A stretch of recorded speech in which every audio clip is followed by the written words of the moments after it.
Ito na nga guys, ibuso natin ang siling green at ang sibuyas. Igisa na natin guys. Luwaluin natin yan guys. At ayan na nga syempre, ilagay ko na rin ang langka guys. Sinugasan ko na yan. Naluhaluin natin guys. Basta word, binigay natin yung gata. At ayan, naluhaluin na natin guys. At syempre, pakuluin natin yan. Palambutin natin ng palambot yan. Sangkutsa lang natin guys. At syempre, ilagay natin ang magibadik sarap, bitchin, paminta. At haluhaluin natin yan. I-mix yan. Makikita nyo, malata na yung langka guys. At ayan na nga guys.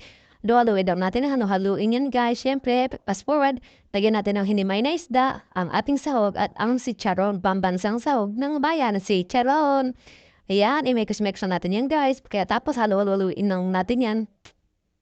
Payan, lagyan natin ng siling pula at red bell. Yan guys. At syempre ang original na coconut milk fresh from the market. Haluhaluin na natin yan.